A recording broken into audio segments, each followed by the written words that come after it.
10,000 కోట్లకి 1,00,000 కోట్లకి అమ్ముడవుతుంది. ఇదే కాకుండా భారతదేశంలో ప్రముఖమైనటువంటి డిఆర్డిఓను కూడా దీంట్లో ఇన్వాల్వ్ చేశారు. మెరుపు ఆలయం గోపురం మీద ఉన్నటువంటి శిఖర కలశం మీద పడితే కనుక దొరికిన వాళ్ళని దొరికినట్టుగా తుక్కు కింద కొట్టారు. నేను ఒక వ్యక్తిని ప్రత్యక్షంగా కొట్టడం అదే చూడడం. ఇన్ఫినిటీ అన్నారు, అంటే అనంతమైనటువంటి డబ్బు. నువ్వు డిజిట్ రాయడమే అక్కడ, అది మొత్తం అంతా కొన్ని అకౌంట్కి ట్రాన్స్ఫర్ చేస్తారని చెప్తారు.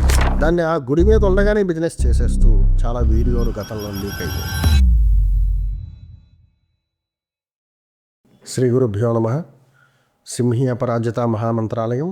అహం కమలానందనాథ్. ఈరోజు మనం మాట్లాడుకునే అంశం చాలామందికి ఆసక్తిని కలగజేసేది, కొంతమంది నొచ్చుకునేలా చేసేది.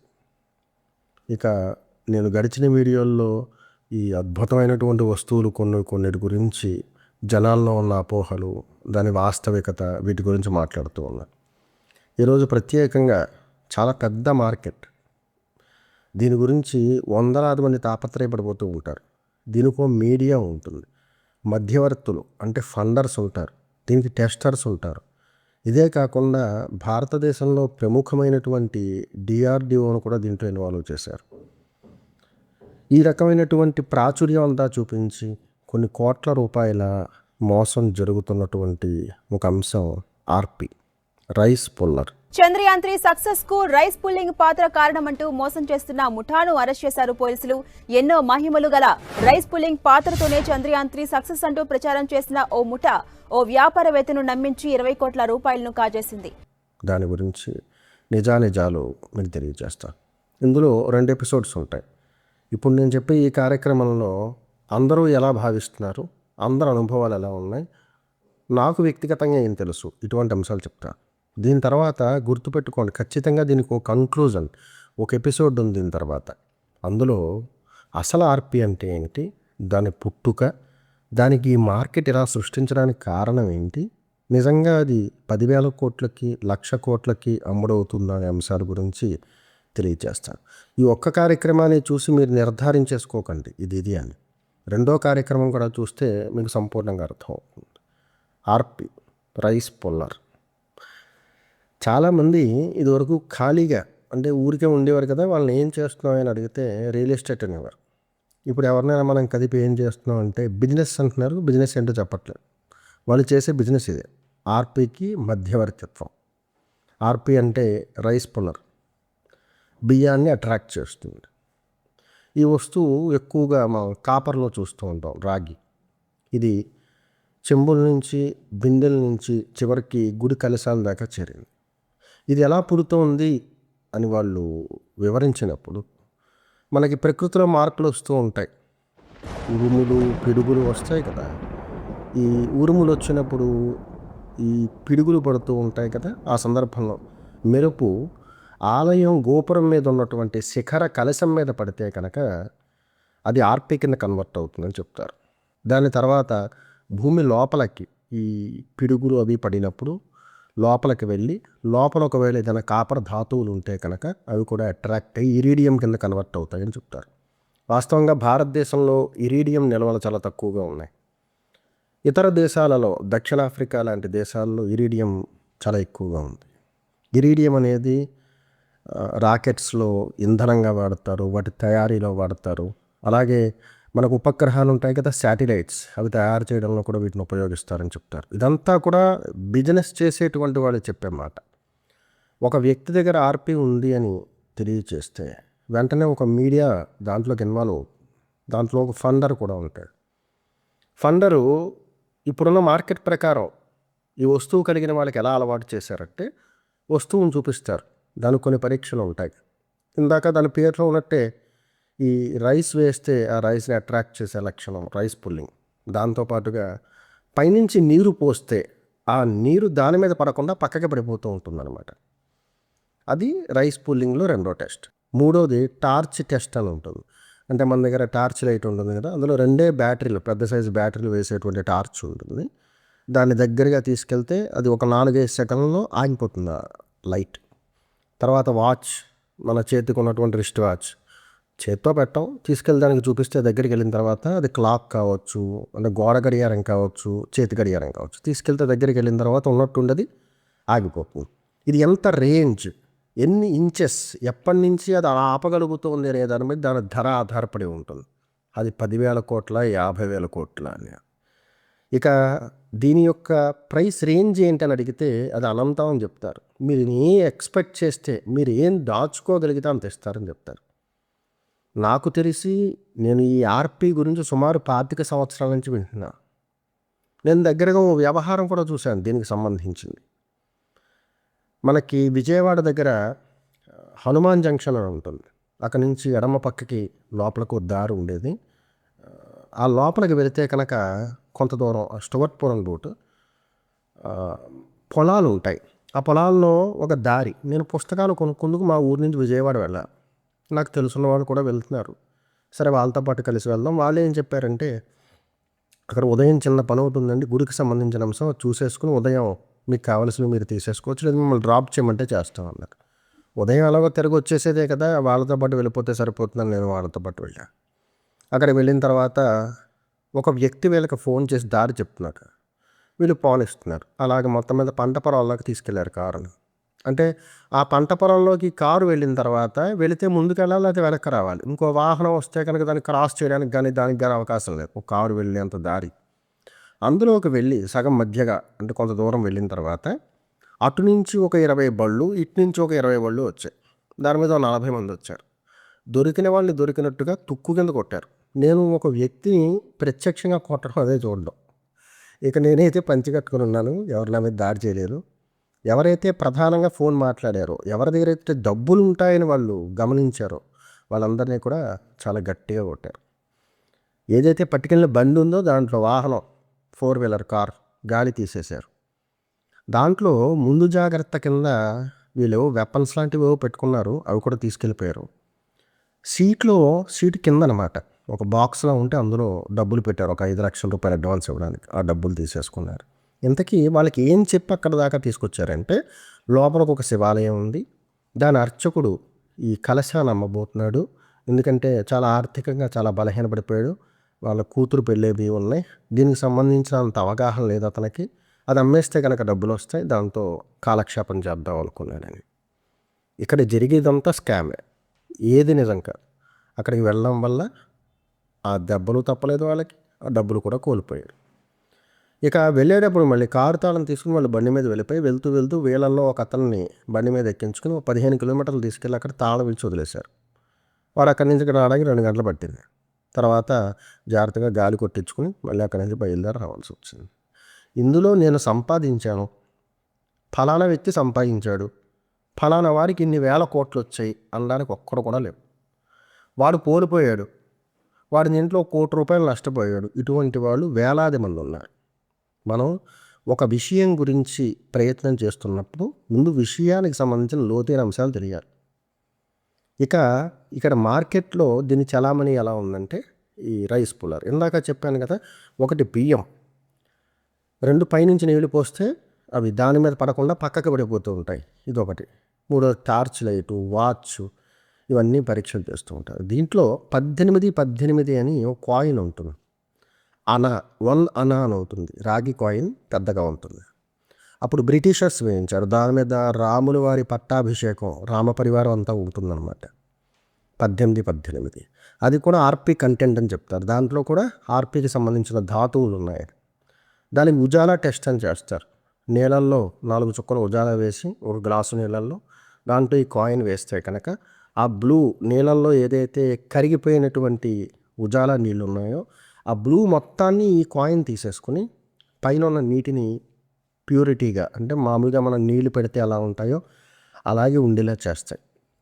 దాన్ని ఉజాలా టెస్ట్ అంటారు. 18 కాయిన్. దీని తర్వాత లిబో, ఇదో చిన్న మిషనరీ అన్నమాట. దీన్ని తీసుకుని మనం ఇంటి పైన ఏదైనా అపార్ట్మెంట్ పైకెక్కి దాన్ని అక్కడ ప్లేస్ చేసి ఆన్ చేస్తే కనుక అది మొదట దాని మీద సూర్యరశ్మి పడుతుంది కదా, కాసేపటికి యాక్టివేట్ అయిపోతుంది. అప్పుడు చుట్టుపక్కల ఉన్న మబ్బులు అనేది దాని దగ్గరకు వస్తూ ఉంటాయి. ఆ మేఘాలు ఏవైతే చుట్టూ అది గాల్లో ఉంటాయో అవన్నీ కలిసి ఇక్కడికి వస్తూ ఉంటాయి అనమాట, అట్రాక్ట్ చేస్తే అదొక పరీక్ష. దాంట్లో కూడా ఆర్పి కంటెంట్ ఉందని చెప్తారు. ముఖ్యంగా ఆర్పి అనేది ఇరీడియం అనేటువంటి లోహానికి సంబంధించింది. భారతదేశంలో లభ్యత తక్కువగా ఉంటుంది రేడియంది. చాలామందికి తెలియక ఇది దైవికమైన వస్తువు అనుకుంటారు. వాస్తవంగా దానికి దైవికమైన లక్షణాలు ఉన్నటువంటి ఆర్టికల్స్ ఉన్నాయని నేను కూడా విన్నాను. కాకపోతే ప్రత్యక్షంగా చూసిన వాళ్ళు చాలా తక్కువ మంది. ఇది దగ్గర ఉంటే కనుక ఒక వ్యక్తి చాలా గొప్పవాడు, ధనవంతుడు అవుతాడు, ధనం డబల్ అవుతుంది. ఇవన్నీ కూడా అవాస్తవమైనటువంటి. డబ్బులు డబల్ అవ్వడం అనేది ఏం లేదు. అయితే ముఖ్యంగా దీనికి సంబంధించి, ఈ ఆర్పీకి సంబంధించి ఉభయ తెలుగు రాష్ట్రాల్లో గతంలో ఒక ప్రముఖమైనటువంటి పార్టీకి చెందినటువంటి, రాజకీయ పార్టీకి చెందినటువంటి ఒక వ్యక్తి కుమార్తె ఇందులో ఇన్వాల్వ్ అయ్యారని, ఆవిడే విదేశాలకు సంబంధించిన కంపెనీస్తో మాట్లాడి ఇక్కడి నుంచి ఆర్పీస్ అక్కడికి పంపిస్తారని చాలా ప్రచారంలో ఉంది. ఇక డిఆర్డిఓ, ఇస్రో ఇటువంటివన్నీ కూడా దీంట్లో ఇన్వాల్వ్ అయ్యాయని చెప్తారు. వాస్తవంగా పాపం కంపెనీ వాళ్ళకు కూడా తెలియదు మమ్మల్ని దీంట్లో ఇన్వాల్వ్ చేస్తున్నారు. బయట ప్రచారం మాత్రం ఇక్కడ లేబుల్స్ కూడా పెట్టుకొస్తారు డిఆర్డిఓవి. దీనికి ఒక సూట్ ఉంటుంది, దానికి కొన్ని లక్షల రూపాయలు ఖర్చు పెట్టాలంటారు. అది వ్యోమగాములు ఉంటారు కదా, వాళ్ళు వేసుకునే సూట్ అన్నమాట. అంటే ఒకవేళ ఆ ఆర్పీ ఓపెన్ చేసినప్పుడు అది బ్లాస్ట్ అయినా దాని నుంచి వచ్చేటువంటి తీవ్రమైన రేడియేషన్ ఒక వ్యక్తికి తగిలిన చచ్చిపోతాడు. కాబట్టి అలా జరగకుండా ఉండడం కోసం సూట్ ఒకటి ఉండాలంటారు. ఆ సూట్ ఖరీదే 25 నుంచి 30 లక్షల రూపాయలు ఉంటుంది. ఆ సూట్ వేసుకొని ఆ వ్యక్తి దాన్ని పరీక్షించడానికి వెళతాడనమాట. ఇక దానికి ఒక ప్యాకింగ్ అంటారు. ఒకవేళ వస్తువు దొరికితే కనుక దానికి ప్యాకింగ్ చేసాం, కెమికల్ ప్యాకింగ్ అంటారు. దానికి 10 లక్షలు అంటారు ఆ ప్యాకింగ్ చేయడం. ఆ ప్యాకింగ్ చేసేటువంటి వాడు కూడా ఈ సూట్ వేసుకెళ్ళి దానికి ఆ కెమికల్స్ అన్నీ రాసి దాని లోపల ఉన్నటువంటి ఆ చైతన్యం పాడైపోకుండా దానికి కవర్ చేస్తాడని చెప్తారు. అసలు ఇదంతా ఇందులో ఇన్వాల్వ్ అయ్యి లోతుగా ఉన్నటువంటి వాళ్ళకి నేను చెప్పే మాటలు కొంచెం బాధించవచ్చు తప్ప, రియాలిటీలోకి వెళ్తే ఫలానా వ్యక్తి దీని మీద డబ్బులు సంపాదించాడు అని చెప్పుకోవడానికి ఏం లేదు. ఒకవేళ ఆ మధ్యవర్తులు ఎవరైతే ఉన్నారో వాళ్ళకి ఏదైనా ఒక వస్తువుని చూపించి, లేకపోతే నిజమైన ఆర్పీఏ ఉందనుకోండి దాన్నే చూపించి వాళ్ళ దగ్గర డబ్బులు తీసుకున్నాడేమో తప్ప, ఇది ఒకవేళ నిజంగా వస్తువు ఉంటే ఈ వస్తువు ఎక్కడెక్కడే తిరుగుతూ ఉంటుంది తప్ప, ఇది మళ్ళీ ఇంకో కంట్రీకి వెళ్ళి దాన్ని 10,000 కోట్లకు అమ్మి ఇవైతే నేను ఎక్కడ వినలేదు. దీని పేరు చెప్పి ప్రతి ఊరిలోనూ ఒక మోసం జరుగుతోంది. ఆర్పీ, రైస్ పుల్లర్ పేరు మీద ప్రతి ఊరిలో ఒక మోసం జరుగుతోంది. ఇది చాలా వ్యాపించేసింది. ఎందుకంటే ఈజీ మనీలో ఇంత స్థాయి, ఇన్ఫినిటీ అన్నారు, అంటే అనంతమైనటువంటి డబ్బు. నువ్వు ఒక డిజిట్ రాయడమే అక్కడ, అది మొత్తం అంతా కొన్ని అకౌంట్కి ట్రాన్స్ఫర్ చేస్తారని చెప్తారు. ఒక మనిషి జీవితంలో సంపాదించలేనిది ఏదో మధ్యవర్తిత్వం పక్కన ఉంటే వస్తున్నాయి అన్నప్పుడు ఎవరికైనా ఆశ కలుగుతుంది. అలాగే దానికి సంబంధించిన ప్రయత్నం చేస్తూ ఉంటారు. ఇందులో ఎంఆర్, ఆర్ఆర్ అని టెస్టులు చేస్తారు. ఎంఆర్ అంటే మెటల్ టు రైస్, ఆర్ఆర్ అంటే rise to rice. Metal to rice అంటే ఒక ఆర్పీ ఉంటే కనుక దాని దగ్గరికి ఈ బియ్యాన్ని తీసుకువెళ్తే దాన్ని అట్రాక్ట్ చేస్తుంది కదా, దానికి తాకడం వల్ల ఆ బియ్యం నల్లగా అయిపోతాయి, బొగ్గులాగా. ఆ బొగ్గులా అయిపోయిన రైస్ని తీసుకొచ్చి ఒక చోట వేసి మామూలుగా మంచి బియ్యాన్ని తీసుకొచ్చి పెడితే ఆర్ఆర్ అంటే రైస్ టు రైస్, అది కూడా దాన్ని గుంజుకొని వాటిని కూడా నల్లగా మారుస్తుంది అన్నమాట. ఈ నల్లగా మారిపోయినటువంటి బొగ్గులా అయిపోయినటువంటి బియ్యం ఉన్నాయి కదా, వీటిని ఇవన్నీ గ్లౌజులు వేసుకునే చేస్తారు. తీసుకెళ్ళి నీళ్ళల్లో వేసి, అంటే ఒక గ్లాస్ నీళ్ళు తీసుకుని దాని మీద ఈ బియ్యాన్ని వేసి వెలిగిస్తే కనుక బ్లూ ఫ్లేమ్ నీలంగా వెలుగుతూ ఉంటుంది, చాలాసేపటి వరకు వెలుగుతూ ఉంటుంది అలాగా. ఇది దాన్ని పరీక్షించడానికి ఒక లక్షణం అనమాట, అంటే ఒక పద్ధతి. ఇవన్నిట్లో కూడా పాస్ అయిందంటే దాన్ని ఆర్ఆర్ అని చెప్తారు. ఈ ఆర్పీకి 2 రకాల పద్ధతులు ఉన్నాయి. ఒకటి, దీనికి మంత్రశాస్త్రాన్ని ఆపాదించి దైవికమైన శక్తులు ఉన్నాయి అనేటువంటి మార్గంలో చేసే బిజినెస్. రెండోది, ఇది రాకెట్లో ఇంధనం లేదా రాకెట్ని తయారీ చేయడానికి, లేదా ఇందాక చెప్పినట్టుగా ఖగోళ పరీక్షలకు సంబంధించిన ఉపగ్రహాలు తయారు చేయడానికి, దాంట్లో ఇంధనం కింద దీన్ని ఉపయోగిస్తారు అని చెప్తారు. తెలియని వాడికి రాకెట్ అంటే ఏంటో తెలియదు, శాటిలైట్ ఏంటో తెలియదు. ఒకవేళ దాంట్లో నిజంగానే వాడతారేమో అనుకుంటారు. ఈ లిబోను కూడా ఆర్పీ కిందే చాలామంది భావిస్తూ ఉంటారు. ఇంక ఈ ఆర్పీ ముసుగులో కొంతమంది ఏం చేస్తారంటే కేకే అంటారు, అంటే కనికట్ అంటారు దాన్ని మామూలు తెలుగులో అయితే, ఇంగ్లీష్లో కేకే అంటారు. దాని అబ్రివేషన్ కూడా అదే, దాన్ని అలాగే మార్చారు మన వాళ్ళు. కాకపోతే ఇక్కడ ఒక చెంబు పెట్టారు, చుట్టూ బియ్యం వేశారు, అది దాన్ని గుంజుకుంటూ ఉంటుంది. మనం చూస్తూ ఉంటే ఆ బియ్యం దాన్ని గుంజుకుంటూ ఉంటుంది. అక్కడ చెంబు ఉంటుంది కానీ బియ్యం ఉండవు. ఆ బియ్యం గుంజుకోవడం ఇదంతా కూడా కనికట్టు అనమాట. ఆ లోపల ఉన్నటువంటి 4-5 ఎవరైతే ఉంటారో వాళ్ళకి మాత్రమే అది అలా కనిపిస్తుంది. ఈ కేకే చేసేవాడు పక్క గదిలోనే ఉంటాడు, లేదా వీళ్ళలోనూ ఒకడుగానే ఉంటాడు అనమాట. వాడు అక్కడ ఉన్నంతసేపే అది గుంజుకుంటూ ఉంటుంది. ఆ కమాండ్ ఏదైతే ఉంటుందో వాళ్ళకి ఏదైతే ఆ దృశ్యం అక్కడ చూస్తూ మోసపోతున్నారో అది కొనసాగుతూ ఉంటుంది. దాని తర్వాత ఏమీ ఉండదు అది. ఇక ప్రత్యేకంగా ఈ ఆర్పి అనే దాంట్లో చాలా గుళ్ళు బలైపోయాయి పురాతనంగా. వాటి కలశాలు పీకేయడం, వాటిల్లో ఆర్పి ఉందేమో అనుకోవడం. కొంతమంది ఒక కర్ర గుడ్డ కట్టి దాంట్లో బియ్యం పెట్టి ఓ మూటలా కట్టి దాని బట్టికి కలశం దాకా పెట్టడం, అది మండడం, ఇది ఆర్పి అని చెప్పడం, దాన్ని ఆ గుడి మీద ఉండగానే బిజినెస్ చేసేస్తూ చాలా వీడియోలు గతంలో లీక్ అయ్యాయి. ఈ వీడియో చూస్తున్న వాళ్ళల్లో కూడా చాలా ఆర్పీకి సంబంధించినటువంటి వీడియోలు చూసిన వాళ్ళు ఉంటారు. ఇది వాస్తవికత, ప్రస్తుత రోజుల్లో జరుగుతున్నటువంటి మోసం. ఆర్పి అనేటువంటి వస్తువు ఉందనుకోండి, ఒక వస్తువుకి రాగి వస్తువుకి బియ్యాన్ని అట్రాక్ట్ చేసే లక్షణం ఉందనుకోండి, మంచిదే, దాన్ని బిజినెస్ చేయొచ్చు. దానిని బేస్ చేసుకుని జరుగుతున్నటువంటి ఈ మీడియా ఏదైతే ఉందో ఇదంతా కూడా ఒక వ్యక్తిని పూర్తిగా పాడు చేసేస్తోంది. అలా మైకంలోనే కొన్ని సంవత్సరాల పాటు గడిపేస్తాడు వాడు. 10,000 కోట్లు, 50,000 కోట్లు ఇలా తలుచుకుంటూ ఈ డబ్బులు ఎక్కడ దాచిపెట్టాలి, దేంట్లో ఇన్వెస్ట్ చేయాలి, ఈ దేశం నుంచి ఎక్కడికి పారిపోవాలి, ఇవన్నీ ఆలోచిస్తూ కాలక్షేపం చేసేస్తాడు. ఇక్కడ జరిగింది లేదు, వచ్చింది లేదు. గతంలో భారత రాష్ట్రపతి ఒక ఆయన కొండల మీద ఏదో ప్రయోగం కోసం దండాలు కట్టి, అంటే తాళ్ళు కట్టి, కాపర్ అన్నమాట, దానికి రాగి ప్లేట్స్ వేలాడదీశారు. అంటే ప్రత్యేకంగా ఎక్కడైతే ఉరుములు మెరుపులు వస్తాయో ఆ మెరుపులు తాకే విధంగా అక్కడ అవి ఏర్పాటు చేశారు. అది వాళ్ళు ప్రయోగాత్మకంగా చేసినటువంటి పని. కాకపోతే అదేమో సక్సెస్ఫుల్ అవ్వలేదు. దాన్ని కూడా ఆర్పి కింద కన్వర్ట్ చేశారు మన వాళ్ళు. రాష్ట్రపతి దీన్ని ధృవీకరించారు, ఆయనే ఒప్పుకున్నారు ఆర్పి ఉందని. దాని గురించి వాళ్ళు కూడా ప్రయత్నం చేస్తున్నారు. సో మా దగ్గర ఉంది ఒరిజినల్ వస్తువు, కాబట్టి దీన్ని బిజినెస్ చేద్దామని చెప్పేసి. అంటే ఈ మార్కెట్, ఈ బిజినెస్ చేసేటువంటి వాళ్ళు ఎవరైతే ఉన్నారో వాళ్ళందరూ కూడా మనకి జరిగేటువంటి ప్రతి చిన్న అంశాన్ని, అంటే ఏదైతే ఈ పరిశోధనలు కావచ్చు, ఎదుటి వాళ్ళు చేసేటువంటి ప్రయత్నాలు కావచ్చు, వీటన్నిటిని కూడా వారికి పాజిటివ్గా మార్చుకున్నారు. గ్రీస్ అనే దేశంలో అక్కడ దేవత ఇరీస్, ఆవిడ పేరు మీద పుట్టిందనమాట ఇరీడియం అనేటువంటి మెటల్. ఆవిడ పేరును పుట్టడం అంటే అక్కడ దొరికింది, అది గ్రహ శకలాల వల్ల దొరికింది. దాన్ని ప్రయోగాత్మకంగా చేస్తున్నప్పుడు దాంట్లో కరగనటువంటి ఒక లోహాన్ని ఇరీడియం కింద గుర్తించారు. దానికి ఏం పేరు పెట్టాలని ఆలోచించినప్పుడు ఆ గ్రీస్ దేవత ఇరీస్ అనేటువంటి పేరు కలిసేలాగా ఇరీడియం అని పెట్టారు. అది అక్కడ చాలా లభించేది అప్పట్లో. ప్రత్యేకంగా సౌత్ ఆఫ్రికాలో కూడా దీని నిల్వలు చాలా ఎక్కువగానే ఉన్నాయి. ఇది వాస్తవంగా రాకెట్లోనే వాడతారు. దాని తయారీ, ఇక ఇంధనానికి సంబంధించిన ఫ్యూయల్ ట్యాంక్స్ ఇలాంటివి తయారు చేయడానికి దాన్ని ఉపయోగిస్తారు. శాటిలైట్స్లో కూడా ప్రొటెక్షన్ కోసం సాధారణమైనటువంటి మెటల్ ఇచ్చేటువంటి ప్రొటెక్షన్ కన్నా ఇరీడియం ఇచ్చేది చాలా హై లెవెల్లో ఉంటుంది. అందుచేతనే అటువంటివి తయారు చేయడం కోసం మనం అంతరిక్షం కన్నా కింద భాగంలోకి భూమికి దగ్గరగా వచ్చేటప్పటికి భూమి ఆకర్షణ శక్తి ఉంటుంది. అంతరిక్షంలోకి వెళ్ళేటప్పటికి ప్రెషర్ పెరుగుతూ ఉంటుంది. దానివల్ల అక్కడికి పంపించే శాటిలైట్స్ ఏవైతే ఉంటాయో చాలా స్ట్రాంగ్గా ఉండాలి. వాటిని తయారు చేసే మెటల్స్ కూడా చాలా స్ట్రాంగెస్ట్గా ఉండాలి. దానికోసం ఆ లోహాన్ని, ఇరీడియం అనే దాన్ని ఉపయోగిస్తూ ఉంటారు. మా దగ్గర ఆర్పి ఉంది. దాన్ని ఓపెన్ చేయడానికి కంపెనీ టెస్టర్ రావాలి. ఆ టెస్టర్కి సగం మీరు పెట్టుకొని సగం మేము పెట్టుకుంటాం అంటారు. ఆ టెస్టర్ ఎంత ఛార్జ్ చేస్తాడంటే ఓన్లీ సూట్లకే 30-40 లక్షల రూపాయలు ఛార్జ్ చేస్తాడు. సరే, 10,000 కోట్లు అంటున్నారు కదా, అటు పిమ్మట కూడా మనం ఎంత అడిగితే అంత ఇస్తా అంటున్నారు కదా, అపోజ్ చేసి మనం పెడదామని చెప్పేసి ఎక్కడి నుంచో పట్టుకొచ్చి వాళ్ళు సగం డబ్బులు పెడుతూ ఉంటారు. మధ్యలో మీడియా కూడా ఉంటారు కదా, పాపం వాళ్ళకు కూడా ఏవో డబ్బులు వస్తాయని చెప్పి వాళ్ళు కూడా పెడుతూ ఉంటారు. ఇలాగా చాలామంది మోసపోయారు, చాలా డబ్బులు పాడైపోయాయి. నిజంగా ఆర్పి అనేది ఏ రకంగా వచ్చింది, ఎక్కడుంది అనేది పక్కన పెడితే దాని పేరుని చేసేటువంటి వ్యాపారం చిన్నగా అయితే లేదు. ప్రతి గ్రామానికి విస్తరించేసింది. ఎవరు ఖాళీగా ఉన్నా ఏం చేస్తున్నావు అంటే ఏదో చేస్తున్నానులే అంటాడు. సాయంత్రం అయితే వాడి మీటింగ్ అంతా ఈ ఆర్పి గురించే ఉంటుంది. ఈ రకంగా బలహీనపడకండి. ఇలాగా లేని దానికోసం మనం 10,000 కోట్ల కోసం అయితే వెంపర్లాడకూడదు. ఏదో మనం చేసే ప్రయత్నం వల్ల మనకేదో లబ్ధి చేకూరుతుంది, మనం మధ్యవర్తిత్వం ఉన్నాం, మనకేదో కలిసి వస్తుందంటే పర్వాలేదు. కానీ ఇటువంటి వాటి వల్ల ఈ ఆర్పీలు, లిబోలు, ఈ కాయిన్స్, నా దగ్గర కూడా 18 కాయిన్స్ చాలా ఉండేది. అవి నేను ఉజాలా టెస్ట్ కూడా చేశాను, ఏం అవ్వలేదు నా దగ్గర ఉన్నవి. ఆ ఉజాలాగే ఉంది.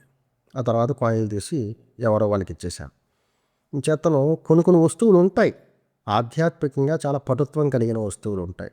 ఇంత పెద్ద వ్యాపారం ఆ ఉన్నటువంటి 4-5 వస్తువుల గురించి భారతదేశంలో ఇన్ని సంవత్సరాలుగా జరుగుతుందంటే దానికి కారణం ఏంటంటే 10,000 కోట్లు.